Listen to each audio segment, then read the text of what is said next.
que a paz de Deus, que excede todo entendimento, esteja contigo neste exato momento.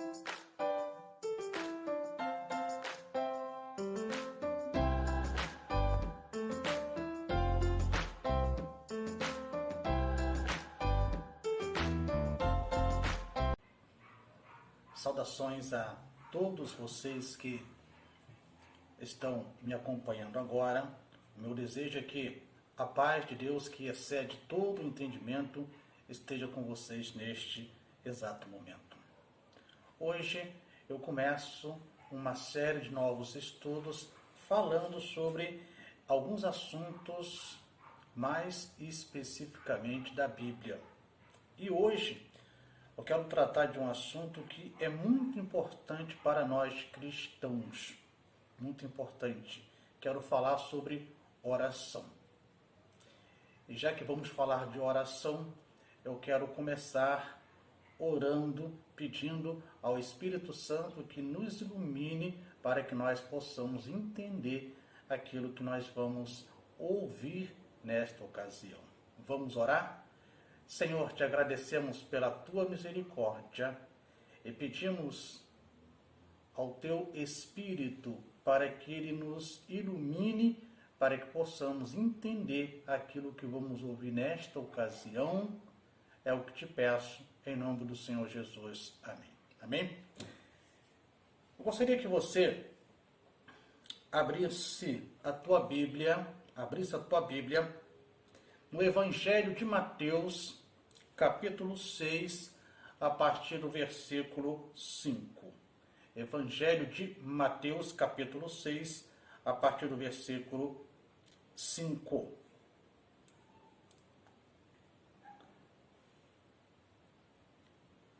O que é oração?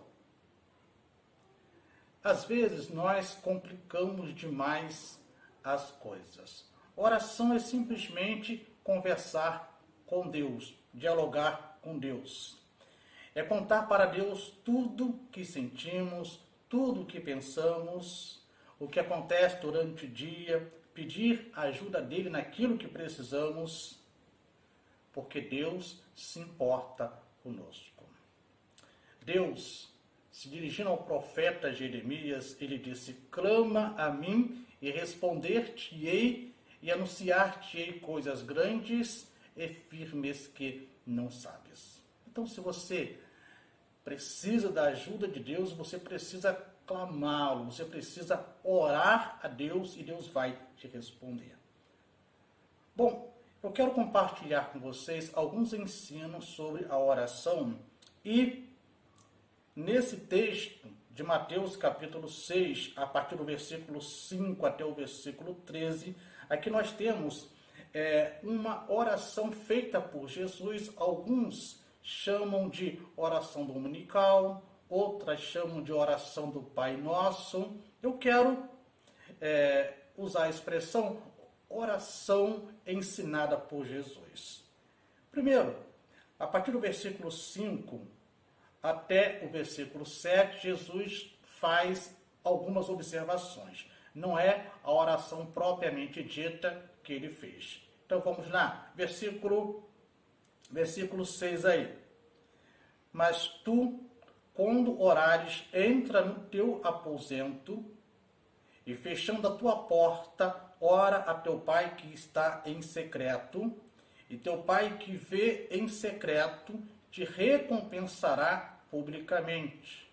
E orando, não useis de vãs repetições como os gentios, que pensam que por muito falarem serão ouvidos. Versículo 8. Não vos assemelheis, pois, a eles, porque vosso Pai sabe o que vos é necessário antes de vós lo pedirdes.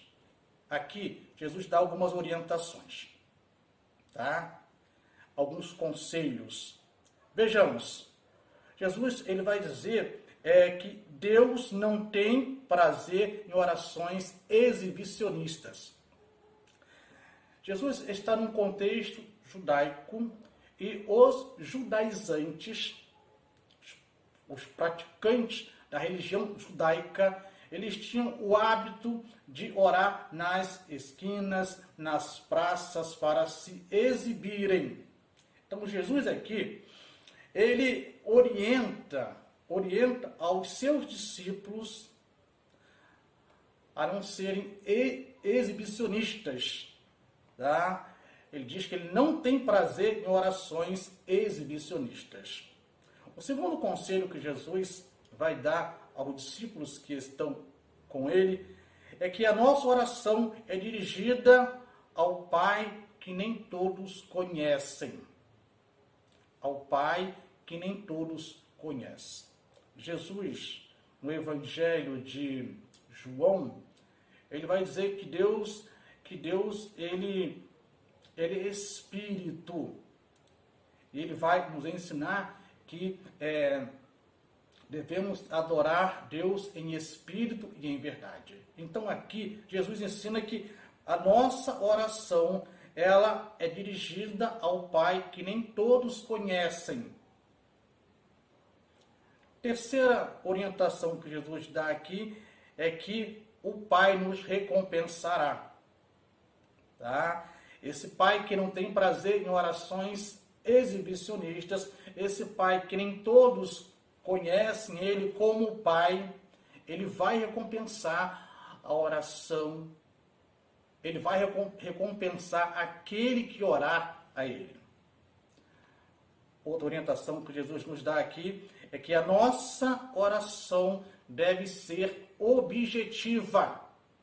Devemos ter objetividade quando nós formos orar. Certa ocasião, uma pessoa foi até ao gabinete pastoral e me fez a seguinte pergunta: pastor, me ensina a orar? Como é que eu oro? Me ensina a orar? E a pessoa falou para mim o seguinte: pastor, eu não sei orar bonito, como tantas pessoas aqui na igreja oram, eu não sei falar direito. E o que eu falei para aquela pessoa é o seguinte: orar é simplesmente conversar com Deus. É simplesmente dialogar com Deus. Orar é simplesmente falar com Deus de uma forma sincera. Porque Deus não se deixa sensibilizar pelas belas palavras que nós usamos em nossas orações. Mas Deus, Ele vê um coração quebrantado, Ele vê um coração sincero. E, por último aqui, o nosso Pai conhece as nossas necessidades. Deus conhece as tuas necessidades, Deus conhece as minhas necessidades, Deus conhece as nossas necessidades. Jesus, no Evangelho de Mateus, quando ele fala sobre a preocupação dos discípulos e das pessoas com que eles teriam no seu dia a dia, Jesus fala que essas pessoas não deveriam ficar preocupadas com estas coisas, porque o Pai sabia do que nós precisávamos, e ele vai falar o seguinte: buscai em primeiro lugar o reino de Deus e a sua justiça, e todas as demais coisas vos serão acrescentadas. Se você precisa de um emprego, se você precisa de ter a sua saúde restaurada, seja lá o que você estiver precisando, o segredo é buscar em primeiro lugar o reino de Deus. Buscar conhecer a vontade de Deus. Vamos voltar em nosso texto, a partir do versículo 9 agora. Assim diz a palavra do Senhor a partir do versículo 9. Portanto, vós orareis assim: Pai nosso que estais nos céus, santificado seja o teu nome. Venha o teu reino, seja feita a tua vontade, assim na terra como no céu. O pão nosso de cada dia nos dá hoje, e perdoa-nos as nossas dívidas, assim como nós perdoamos aos nossos devedores. E não nos conduzas à tentação, mas livra-nos do mal, porque teu é o reino e o poder e a glória para sempre. Amém. A partir do versículo 9, então Jesus, ele nos mostra quais são as bases de uma oração feita com sinceridade, de uma oração que o Pai ouve a partir do versículo 9. Esta oração, chamada oração do Pai Nosso, ou oração dominical, não é uma oração que deve ser repetida. Não. Ela serve de modelo, ela nos ensina algumas lições estas que vão nos nortear como nós devemos orar. E é isso que eu quero compartilhar com vocês. Vejamos lições da oração ensinada por Jesus. Primeira lição. Devemos reconhecer a soberania de Deus. Pai nosso que estais no céu. Devemos reconhecer a soberania de Deus. Ele é um Pai, mas Ele está no céu. Ele é o Todo-Poderoso.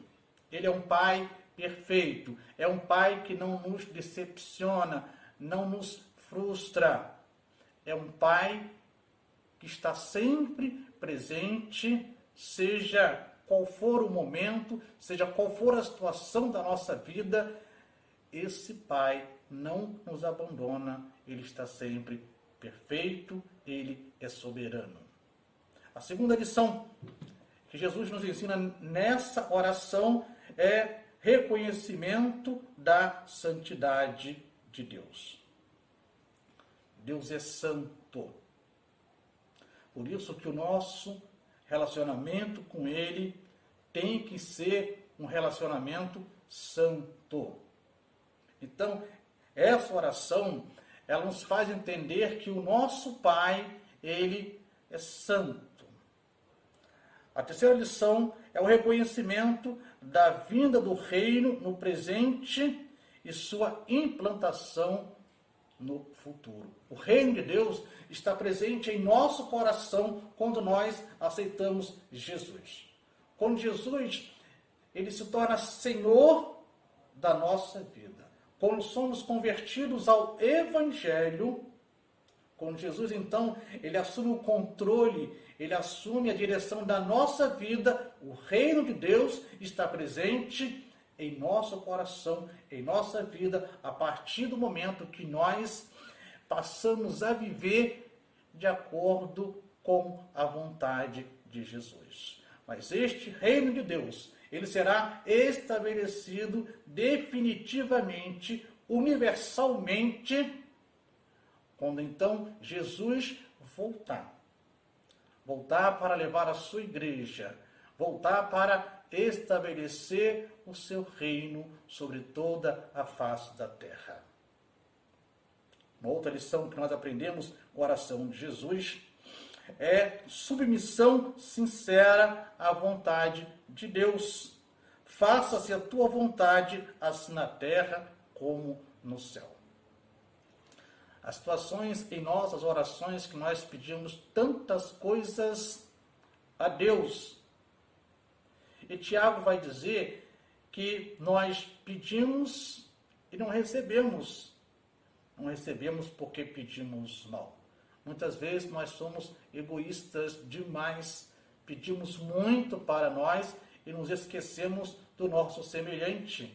E muitas vezes pedimos coisas que não precisamos de fato. Então, a lição que Jesus nos ensina aqui é submissão sincera à vontade do Pai. Seja feita a sua vontade.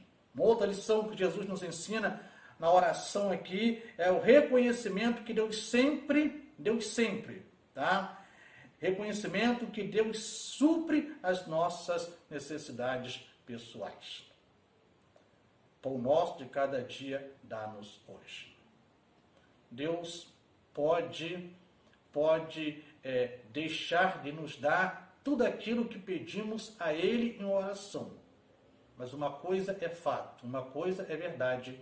Deus nos dá aquilo que nós precisamos.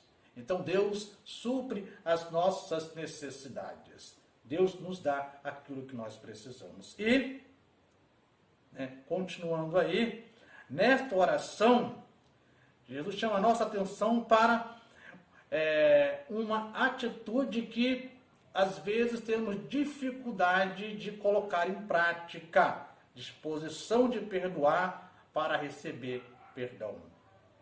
E perdoa-nos as nossas dívidas, assim como nós temos perdoado aos nossos devedores. Jesus vai ensinar que devemos pedir que Deus perdoe as nossas dívidas, assim como nós temos perdoado aquelas pessoas que estão em dívidas conosco. Agora, gente, preste atenção.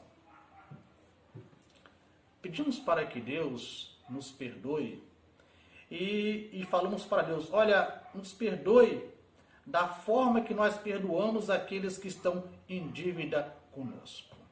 Vamos imaginar se Deus levar a sério esse nosso pedido. Quantas vezes dobramos os nossos joelhos, quantas vezes estamos em nossos cultos orando, adorando, louvando ao Senhor, mas estamos com o nosso coração cheio de mágoa, de rancor.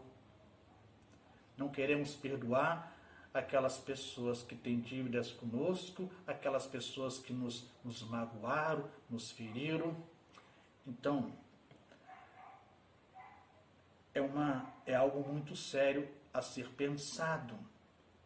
Pai, perdoa a minha dívida, assim como eu tenho perdoado a dívida do meu próximo contra mim.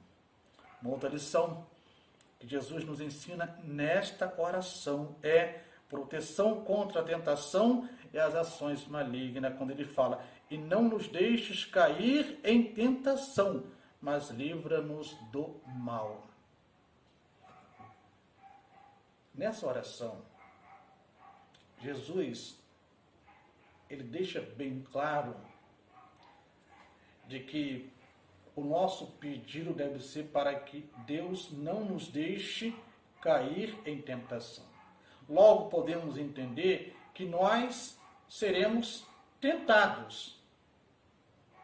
Mas a oração é para que o Pai não nos deixe cair em tentação.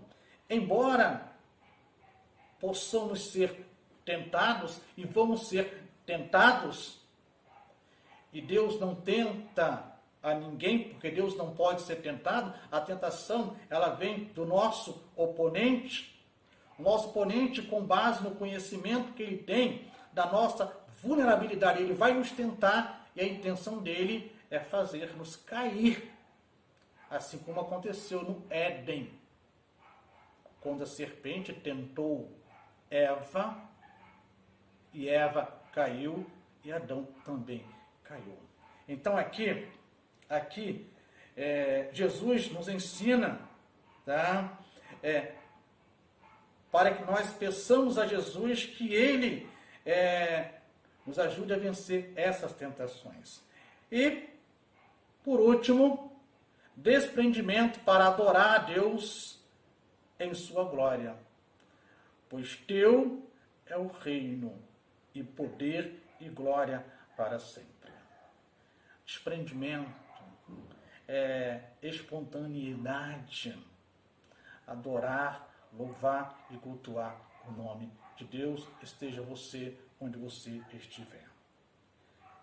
Quais são os requisitos para que uma oração seja eficaz, para que uma oração seja respondida?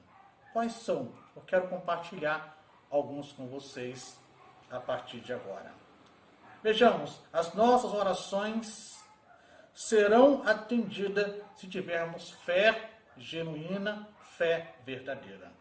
As nossas orações só vão ser atendidas se nós tivermos fé, se nós acreditarmos naquilo que estamos pedindo ao Pai Celestial. Marcos, capítulo 11, versículo 24, lemos o seguinte: Por isso vos digo que tudo quanto em oração pedirdes, crede que recebestes e será assim convosco. Jesus, conversando com seus discípulos, Ele aqui vai nos ensinar que em nossas orações precisamos crer que vamos receber a bênção de Deus, porque se nós não crermos, nós não vamos receber. Hebreus vai falar que aqueles que se aproximam de Deus precisam crer que Deus é galardoador. Essa palavra galardão quer dizer recompensa. Então todo aquele que se aproxima de Deus precisa crer que Deus vai recompensá-lo. O autor aos Hebreus vai dizer ainda que sem fé é impossível agradar a Deus. Então, nossas orações não serão atendidas se não tivermos fé genuína, fé verdadeira. Precisamos crer. Se não crermos, se não acreditarmos, não vamos receber a resposta de Deus. Nossas orações devem ser feitas em nome de Jesus, ou seja, devem estar em harmonia com a pessoa, com o caráter e vontade de nosso Senhor. Então, o segundo requisito para que as nossas orações sejam feitas é que as nossas orações, elas precisam ser feitas em nome de Jesus. No Evangelho de João, capítulo 14, versículo 13 a 14, nós encontramos assim: "E tudo quanto pedires em meu nome, isso farei a fim de que o Pai seja glorificado no Filho." E tudo quanto pedires em meu nome. É Jesus ensinando os seus discípulos. Tudo que vocês pedirem em meu nome, Ele vai nos dar, porque através disto o nome do Pai é glorificado. Existe um outro texto que eu gosto muito dele, que nos mostra esta autoridade do nome de Jesus, que nos mostra o poder que tem o nome de Jesus. Atos, capítulo 4, versículo 12, encontramos o seguinte: "E em nenhum outro há salvação, porque também debaixo do céu nenhum outro nome há dado entre os homens pelo qual devamos ser salvos." Em nenhum outro há salvação. Um outro texto maravilhoso que fala sobre Jesus sendo a ponte que liga, o elo que liga. João, no seu Evangelho, capítulo 14, versículo 6, ele vai falar: "Eu sou o caminho, a verdade e a vida. Ninguém vem ao Pai a não ser por mim." Toda oração deve ser feita em nome de Jesus. Não há outro, não há outra, não há outros intermediários. Só Jesus é aquele que tem poder para nos ligar ao Pai. É aquele que tem poder para interceder em nosso favor junto ao Pai. Terceiro, a nossa oração deve ser feita segundo a vontade de Deus, que nos é revelada pela sua palavra. O terceiro requisito para que as nossas orações sejam respondidas é que elas devem ser segundo a vontade de Deus. 1 João, capítulo 5, versículo 14, nós lemos o seguinte: "E esta é a confiança que temos para com Ele, que, se pedirmos alguma coisa segundo a sua vontade, Ele nos ouve." A nossa confiança de que Deus vai nos responder é a certeza de que aquilo que estou pedindo está de acordo com a vontade de Deus. Mas como saber se o que eu quero, se o que eu estou pedindo a Deus é da vontade de Deus? Aqui. A vontade de Deus, ela está revelada na palavra dele, na Bíblia Sagrada. Se você quer saber qual é a vontade de Deus, leia a Bíblia, medite na Bíblia, creia que as palavras que estão escritas aqui não são simples palavras, mas é a palavra do Deus Todo-Poderoso. Então, a nossa oração deve ser feita segundo a vontade de Deus, do Pai, porque, pelo contrário, não receberemos resposta alguma das nossas orações. Outro motivo, devemos andar segundo a vontade de Deus, amá-lo, agradá-lo, para que Ele atenda às nossas orações. O outro requisito é que devemos andar segundo a vontade de Deus. Devemos ser filhos obedientes, filhas obedientes, senão Deus não vai responder às nossas orações. Mateus, capítulo 6, versículo 33, diz assim: buscai, pois, em primeiro lugar o seu reino e a sua justiça, e todas estas coisas vos serão acrescentadas. Buscar em primeiro lugar o reino e a justiça de Deus. Quando você busca em primeiro lugar fazer a vontade de Deus, em primeiro lugar essa vontade do Pai, então tudo quanto você precisar, Deus vai te dar, Deus vai providenciar para você.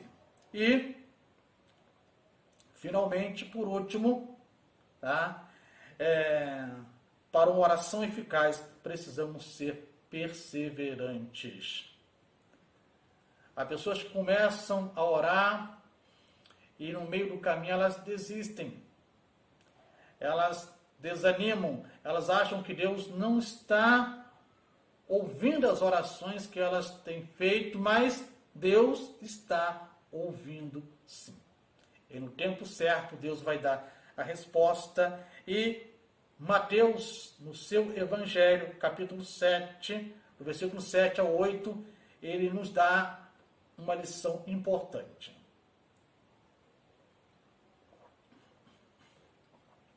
Mateus, capítulo 7, versículo 7 ao versículo 8, diz assim: pedi e dar-se-vos-á, buscai e achareis, batei e abrir-se-vos-á, pois todo aquele que pede recebe, o que busca encontra, e a quem bate abrir-se-lhe-á. Perseverança.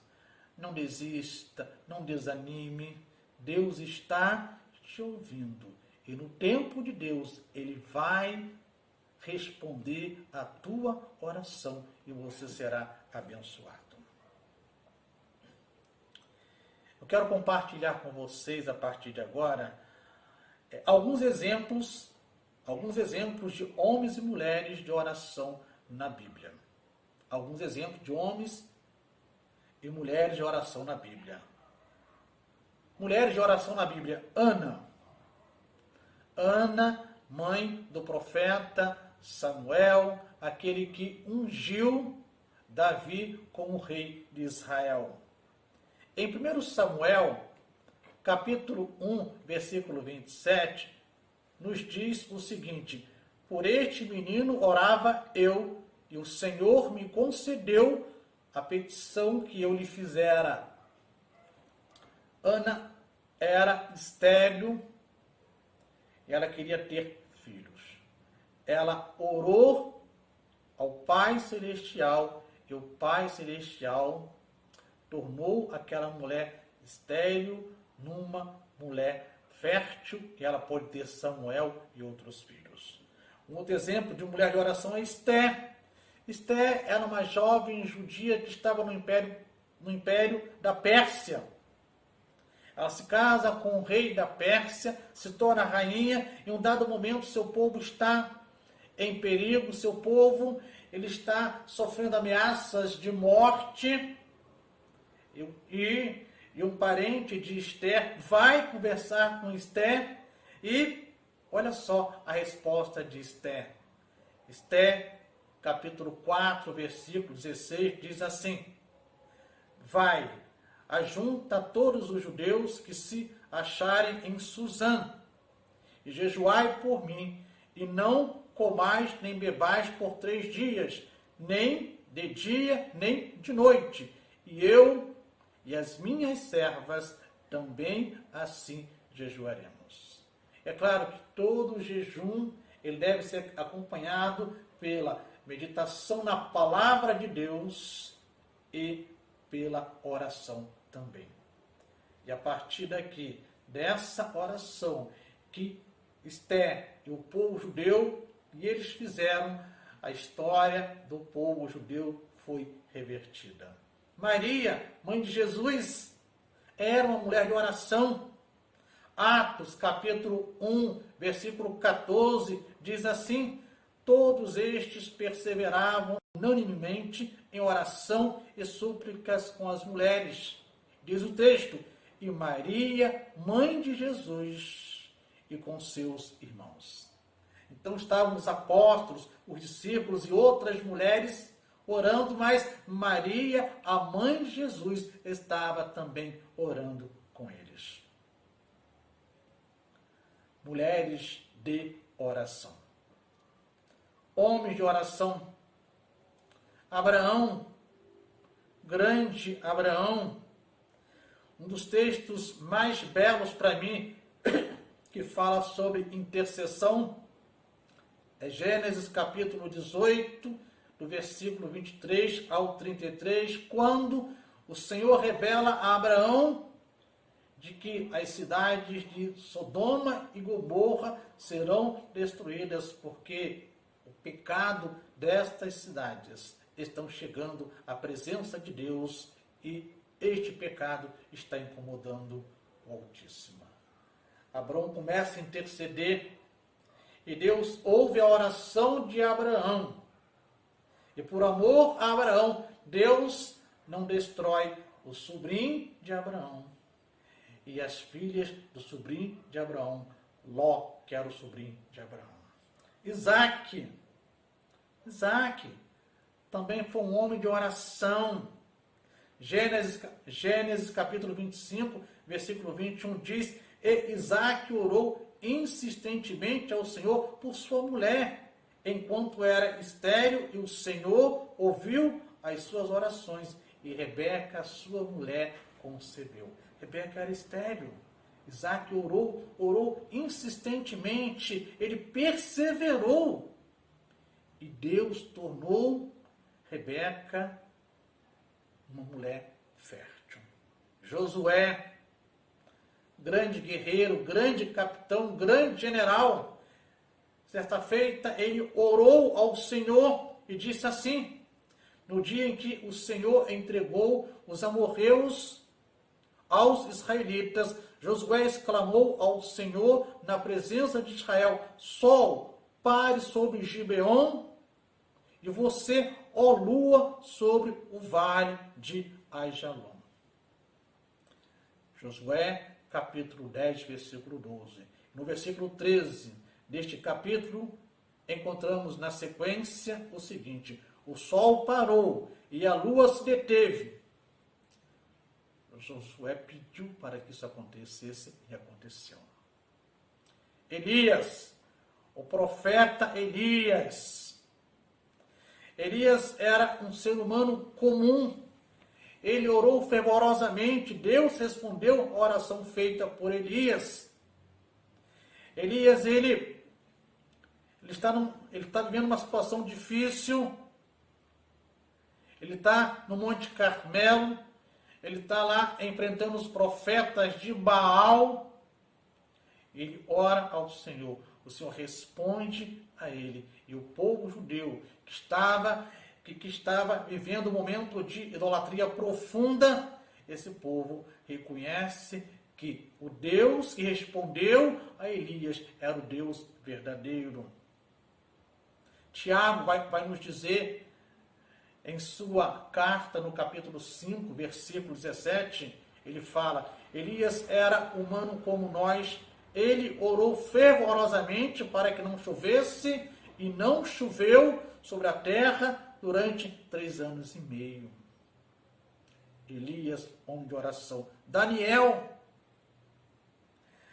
a Bíblia nos diz, em Daniel, capítulo 6, versículo 10, quando Daniel soube que o decreto tinha sido publicado, foi para casa, para o seu quarto, no andar de cima, onde as janelas davam para Jerusalém. 3 vezes por dia ele se ajoelhava e orava, agradecendo ao seu Deus, como costumava fazer. Samuel, homem de oração. E este homem de oração foi um dos homens mais importantes no maior império, no mais poderoso império de sua época, que era a Babilônia, o Império Babilônico. Certa feita, Daniel estava orando e por 21 dias ele não recebeu a resposta de Deus. Mas no final desses 21 dias, Deus enviou um anjo para responder a Daniel, para trazer a Daniel a resposta de suas orações. E caminhando para o fechamento do nosso estudo sobre oração, o maior exemplo de uma vida de oração, Jesus. Jesus teve uma vida de oração. Hebreus, o autor aos Hebreus,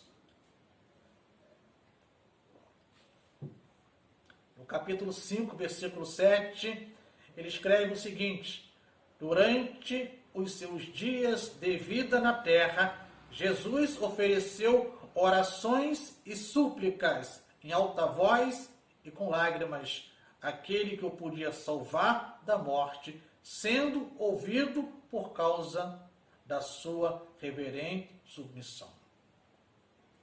Jesus tinha uma rotina de oração.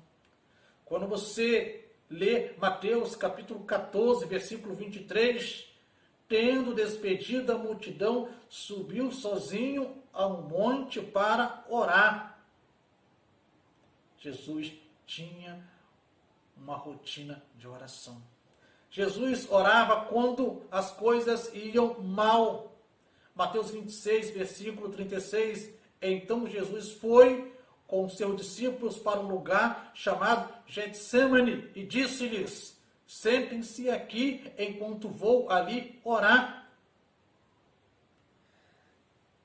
Era a última noite, eram os últimos momentos de liberdade de Jesus. Ele está aqui no Monte das Oliveiras, no jardim chamado Getsêmani. Ele vai orar. Jesus colocava a vontade do Pai acima da dele. Lucas, capítulo 22, versículo 41 e 42, dizem: ele se afastou deles a uma pequena distância, ajoelhou-se e começou a orar. Pai, se queres, afasta de mim este cálice, contudo, não seja feita a minha vontade, mas a tua. Jesus tinha ido ao jardim Getsêmani com seus discípulos. Ele pediu para que os discípulos ficassem um pouco afastados, ele foi orar. Orar ao Pai. Ele queria que o Pai impedisse que ele passasse por aquele momento de grande sofrimento, mas ele entendia que não a vontade dele, mas a vontade do Pai é que deveria prevalecer. Jesus orava antes das decisões importantes. Quantas vezes nós tomamos decisões importantes, nós assumimos compromissos importantes, sem antes buscarmos a orientação de Deus, sem antes consultarmos se é ou não a vontade de Deus. E depois que tomamos as decisões, é que vamos consultar a Deus se é ou não a vontade dele. Jesus orava antes de tomar qualquer decisão importante. Lucas capítulo 6, versículo 12 e 13, nos diz: num daqueles dias, Jesus saiu para o monte a fim de orar e passou a noite orando a Deus.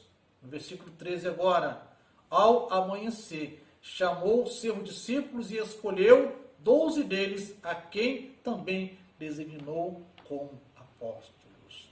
Jesus estava para escolher 12 homens que mudariam o mundo. 12 homens que anunciariam o Evangelho, que segundo Paulo é o poder de Deus para a salvação de todo aquele que crê. Estes 12 homens, eles mudaram o mundo, eles mudaram a humanidade com a mensagem de Jesus. Jesus não murmurou, ele orou. João capítulo 6, versículo 11, nos diz assim: então Jesus tomou os pães, deu graças e os repartiu entre os que estavam assentados, tanto quanto queriam, e fez o mesmo com os peixes. Aqui fala sobre a multiplicação dos pães e peixes. Eram mais de 5.000 pessoas que estavam aqui. A Bíblia vai dizer que eram 5.000 homens. Não estavam contando aqui crianças, mulheres, anciãos. Diante daquela situação difícil, Jesus está num lugar deserto, com milhares de pessoas que não tinham como comprar alimento para saciar a sua fome. Quando ele pergunta aos discípulos, os discípulos falam que não tinham como alimentar aquela multidão. Jesus então pergunta o que é que eles têm. Eles tinham lá alguns pães e alguns peixes. Jesus ora, agradece ao Pai e o Pai multiplica e todos são beneficiados. As situações que diante de alguns problemas nós murmuramos, nós reclamamos, quando na verdade a nossa postura deve ser a de colocarmos esses problemas na presença de Deus e esperar que Deus nos apresente para estes problemas a melhor resposta que Ele tem. Quero concluir o nosso estudo desta ocasião dizendo que o poder de Deus, este poder de Deus, está presente na vida da igreja que ora. A igreja que ora, ela tem o poder de Deus presente com ela. Em Atos capítulo 12, do versículo 5 ao 12, nós temos a história do apóstolo Pedro, que estava preso, a igreja intercedia a favor dele, orava a Deus, e um anjo do Senhor foi lá naquele cárcere, naquela prisão, e libertou Pedro.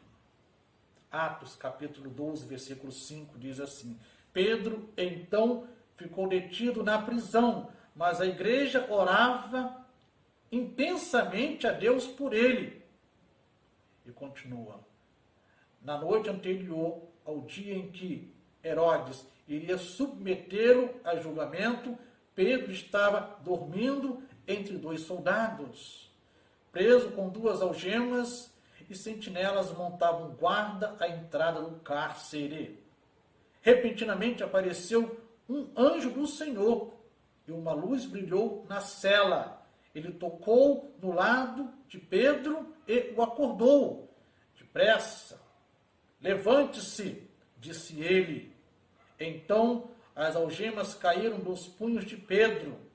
O anjo lhe disse: vista-se e calce as sandálias. E Pedro assim fez. Disse-lhe ainda o anjo: ponha a capa e siga-me.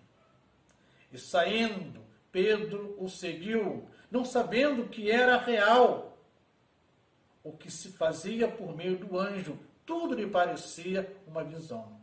Versículo 10. Passaram a primeira e a segunda guarda, e chegaram ao portão de ferro que dava para a cidade. Este se abriu por si mesmo para eles. Olha o poder de Deus aqui. E passaram. Tendo saído, caminharam ao longo de uma rua. De repente o anjo o deixou. Então Pedro caiu em si e disse: agora sei, sem nenhuma dúvida, que o Senhor enviou o seu anjo e me livrou das mãos de Herodes e de tudo o que o povo judeu esperava. Versículo 12. Percebendo isso, ele se dirigiu à casa de Maria, mãe de João, também chamado Marcos, onde muita gente se havia reunido e estava orando. A igreja que ora é uma igreja poderosa. A igreja que ora, ela faz a diferença no contexto em que ela está inserida. Precisamos orar pela nossa nação, orar pelos nossos governantes, orar por aquelas pessoas que nós estamos querendo que elas conheçam o amor de Jesus, o amor de Deus. A igreja que ora experimenta o poder de Deus na sua vida. Que Deus possa nos abençoar rica e poderosamente e que possamos investir mais em nossa vida de oração e crer que o Senhor nos ouve, que o Senhor ouve as nossas orações. Vamos orar?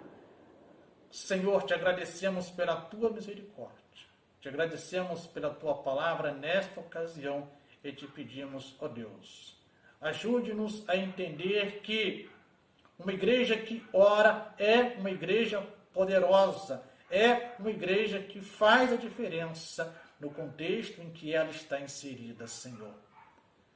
Senhor, desperte-nos para um compromisso maior com a oração. Desperte-nos para buscarmos mais a tua presença através da oração. Desperte-nos para, Deus, termos uma vida de intercessão. Uma vida envolvida verdadeiramente e sinceramente com a oração. Senhor, nos abençoe. Abençoe a tua igreja. Abençoe todos aqueles que estão neste exato momento nos acompanhando. É a minha oração em nome do Senhor Jesus. Que Deus te abençoe e que a paz de Deus, que excede todo o entendimento, esteja contigo, esteja com a tua família, com a tua casa neste momento. Que Deus te abençoe.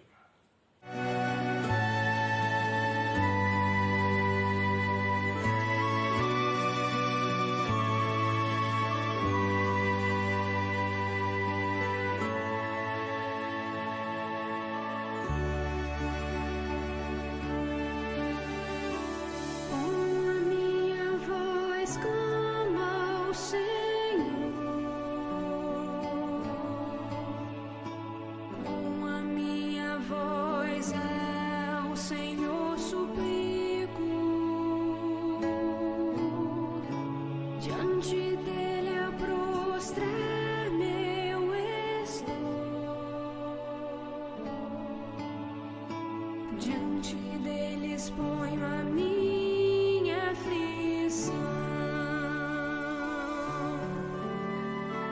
Quando aqui dentro de mim esmorece o meu espírito, tu então conheces minha vereda. Olho a mão direita e vejo, não há quem me conheça, não há lugar onde me refugiar.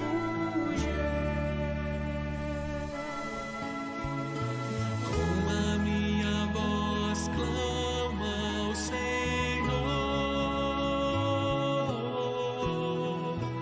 com a minha voz ao Senhor suplico, diante dele a prostrar-me eu estou, diante